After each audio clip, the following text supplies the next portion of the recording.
दोस्तों, आदाब, सलाम, नमस्कार। आज के एपिसोड में हम बात करेंगे बिहार में हो रहे लोकसभा चुनाव में मुस्लिम प्रत्याशियों के बारे में। आरजेडी या यूं कहें इंडिया गठबंधन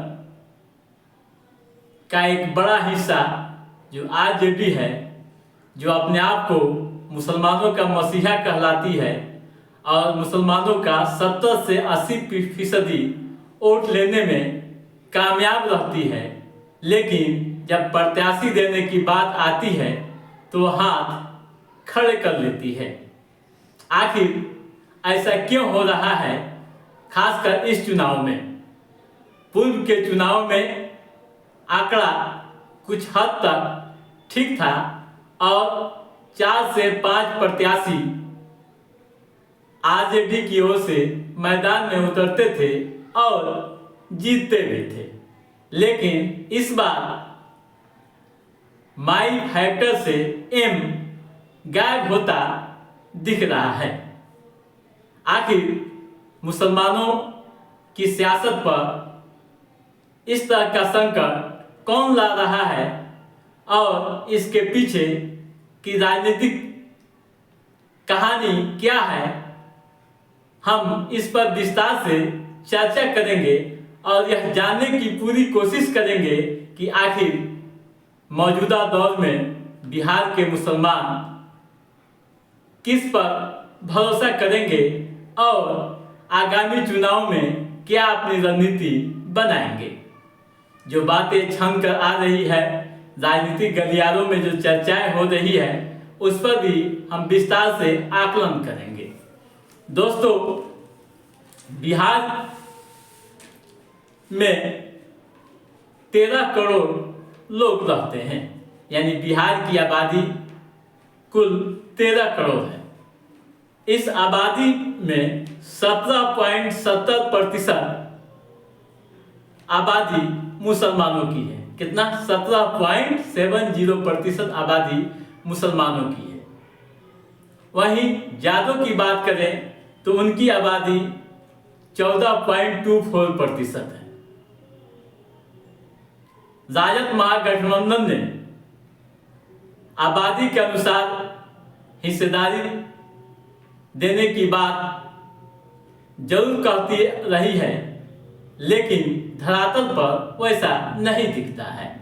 हाँ, जादव समाज को हिस्सेदारी दे दी है और 8 प्रत्याशी मैदान में उतरते दिखाई दे रहे हैं। जबकि वहीं मुस्लिम प्रत्याशियों की बात करें तो अब तक मात्र 1 सीट मुसलमानों के खाते में जाती हुई दिखाई दे रही है और एक और सीट पर चर्चा है। तो आइए पहले हम यहाँ के हालात को देखते हैं।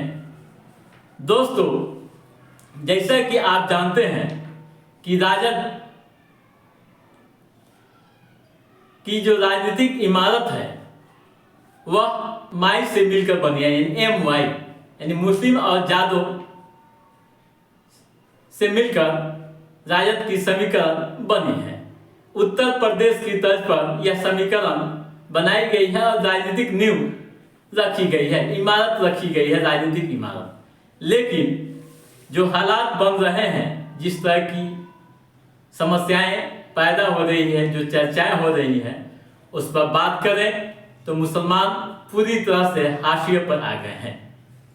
दोस्तों, इंडिया गठबंधन के तहत बिहार में आरजेडी यानी राजद 23 सीटों पर चुनाव लड़ रही है। ठीक है, अधिकांश सीटों पर नाम की घोषणा कर दी है, यानी प्रत्याशियों का ऐलान कर दिया है। 18 सीटों पर उम्मीदवारों को चुनाव लड़ने की हरी झंडी मिल गई है। जैसे आपको बता दूं, गया से सरजीत कुमार, नवादा से श्रवण कुमार, औरंगाबाद से अजय कुशवाहा, जमुई से अर्चना दास, जहानाबाद से सुरेंद्र यादव, पाटलिपुत्रा से मीसा भारती, मुंगेर से अनीता देवी, बांका से जयप्रकाश नारायण यादव, पूर्णिया से बीमा भारती, दरभंगा से ललित यादव। ठीक है, ये नाम की घोषणा हो चुकी है। उसी तरह अब तक 8 जो है उम्मीदवार हैं यादव समाज के हैं। 8 यादव को टिकट दिया गया है। यादव की आबादी के अनुसार हिस्सेदारी दे दी गई है, लेकिन मुस्लिम समाज में अब तक एक भी उम्मीदवार के नाम का ऐलान विधिवत नहीं किया गया है। सिर्फ मधुबनी है, आप जानते हैं मधुबनी सीट से अशरफ अली फातमी को टिकट देने की संभावना है, यानी अशरफ अली फातमी को यहाँ टिकट मिल सकती है। इसके अलावा अररिया से सरफराज व शाहनवाज हुसैन में से किसी एक को आरजेडी टिकट दे सकती है, जो संभावनाएं आ रही है। हालांकि आरजेडी बिहार के 4 से 5 सीटों पर मुस्लिम उम्मीदवार पूर्व के चुनाव में उतारती रही है, लेकिन पहली बार ऐसा देखने को मिला है कि मुसलमानों को टिकट देने में काफी पीछे जा रही है और बचने की कोशिश कर रही है। आपको मालूम है कि सिवान से शहाबुद्दीन सांसद बनते रहे हैं आरजेडी के टिकट पर, तो वहीं अररिया से तस्लीमुद्दीन भी जीतते रहे हैं। इसके अलावा आपको बता दूं कि अशरफ अली फातमी दरभंगा से जीतते रहे हैं, वहीं बेगूसराय से तनवीर अहमद भी चुनाव लड़ते रहे हैं।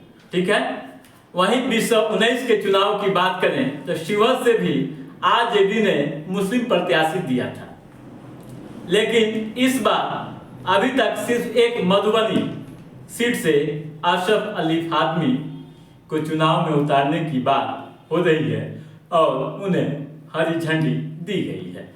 वहीं दूसरी पार्टियों की बात करें महागठबंधन के कांग्रेस, तो कांग्रेस भी इस मामले में अपना रुख कभी साफ नहीं कर पाई है।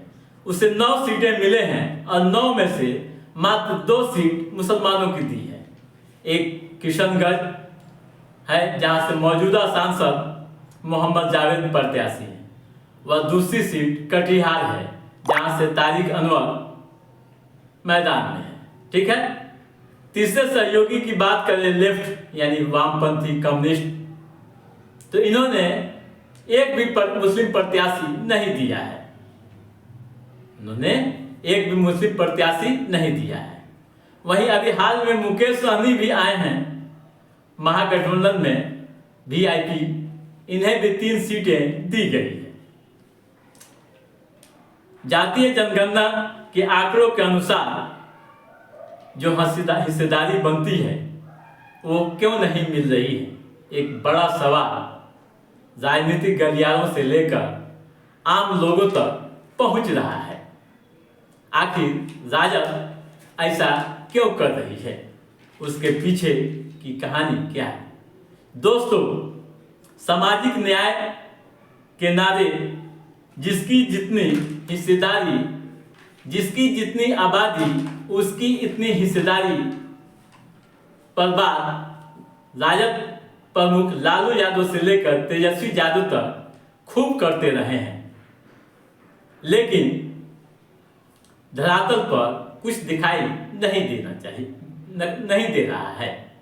आपको बता दूं, कम से कम जो भागीदारी होनी चाहिए उस पर भरोसा करें तो कम से कम 8 सीटें राजद को मुसलमानों को देनी चाहिए।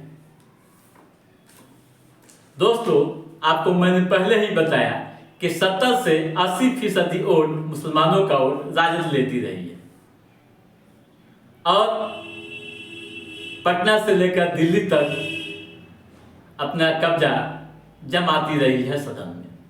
लेकिन ऐसा क्यों हो रहा है? बार बार ये सवाल उठ रहे हैं और राजनीतिक गलियारों में चर्चाएं हो रही है।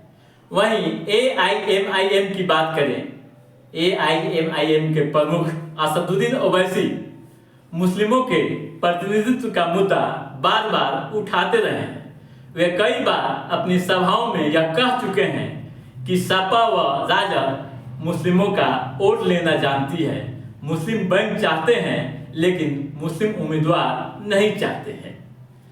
तो दोस्तों, आगामी चुनाव में 2024 का चुनाव होने वाला है। इस चुनाव में क्या होगा इसका असर आप समझ सकते हैं, लेकिन इतना तो तय है कि इसको लेकर मुसलमानों में आक्रोश जरूर है और मुस्लिम समाज ऐसा भी न हो कि राजद को सबक सिखा दे। जो बातें छन कर आ रही है, जो इंटेलेक्चुअल बोल रहे हैं, जो बुद्धिजीवी कह रहे हैं, उनकी बातें मैं कह रहा हूँ, अपनी तरफ से कुछ नहीं कह रहा हूँ कि राजद ने ऐसा क्यों किया है। यह सोचने वाली बात है। तो दोस्तों, आज के इस एपिसोड में बस इतना ही। हमारा ये एपिसोड कैसा लगा आप लाइक और कमेंट करके हमें जरूर बताइएगा। यदि आपने हमारे चैनल को सब्सक्राइब नहीं किया है तो सब्सक्राइब भी कीजिएगा, ताकि पॉलिटिकल गतिविधियों से संबंधित जो भी अप टू डेट है उसे हम समय समय पर आपके बीच पहुंचाता रहूं। तब तक आप अपने दोस्त को दीजिए इजाजत।